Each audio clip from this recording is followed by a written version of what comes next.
2 minute के लिए। वो मिर्जा जहन्नमी के बारे में किसी ने कहा है, क्योंकि जो रोजाना उसके बारे में कहे फिर हम रोजाना आगे से जवाब भी देते हैं, कि उसने कहा कि इमाम गजाली ने कहा। वो जो कहने वाला उसको पता नहीं, ये पता भी है कि इमाम गजाली ने क्या कहा।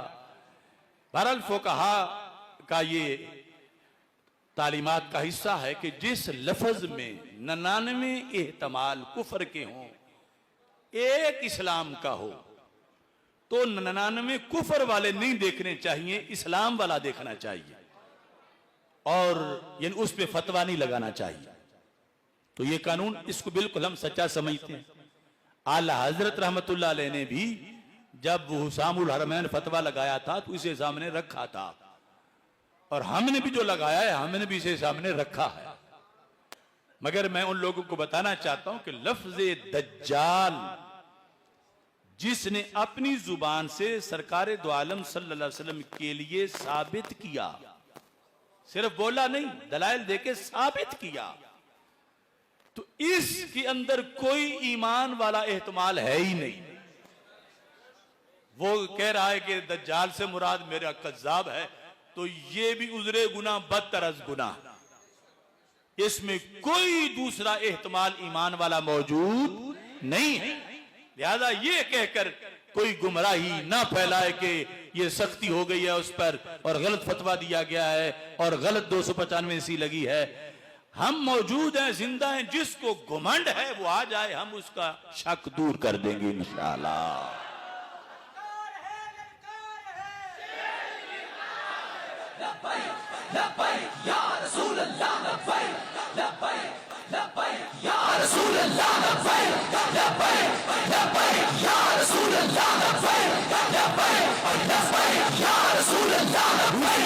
दूसरी बात, अब उस पर जब आपने लब्बैक कहना है तो ये चूंकि तुम्हारी बात पूरी दुनिया पे जाएगी, तुम्हारे जज्बात, तो वो लब्बैक अपने डी चौक वाली कहनी है।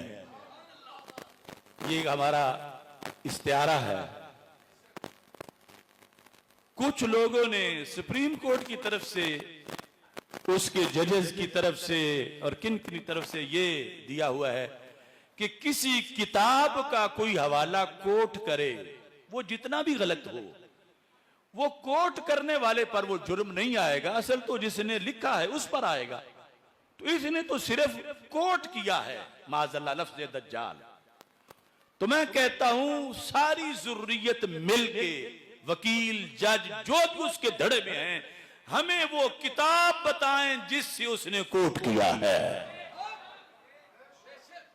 और दूसरा, मैंने रात के प्रोग्राम में कहा कि वो कोर्ट करने वाला मतलब ये होता है, मसलन एक शख्स ने गाली दी है और आपसे कोई फतवा पूछ रहा है कि इस पर क्या हुक्म लगता है, तो आप पर अब मजबूरन उसको लिखना पड़ेगा कि उसने ये कहा और इस पर ये फतवा लगता है।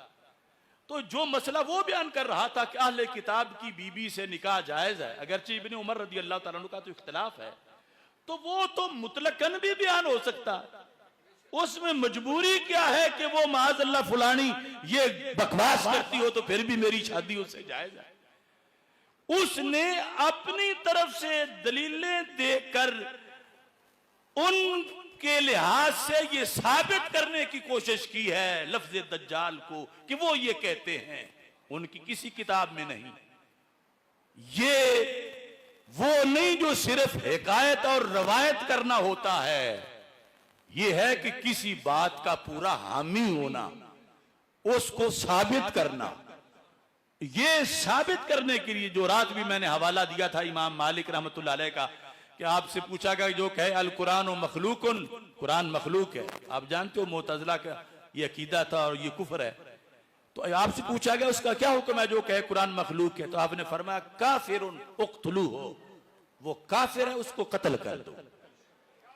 अब जब मसला पूछने वालों ने उसको जाके बताया कि ये फतवा है, तो उसने कहा इमाम साहब के सामने आकर कि आपने वैसे ही फतवा दे दिया, इन्नमा हकैतुहु, मैंने तो कोट किया था, सिर्फ मैं अपनी तरफ से नहीं कह रहा था, मैं तो उनकी बात कह रहा था कि वो ये कहते हैं।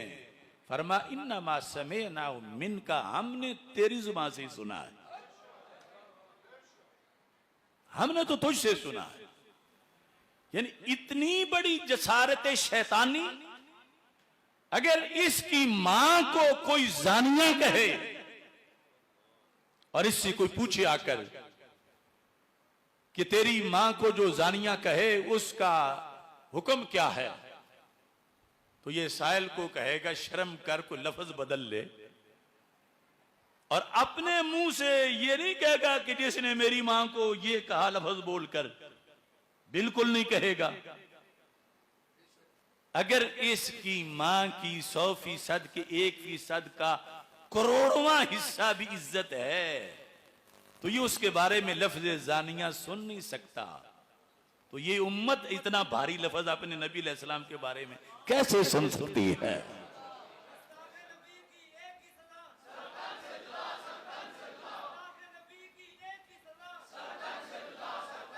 अब बोलो लब्बैक लब्बैक लब्बैक या रसूल अल्लाह।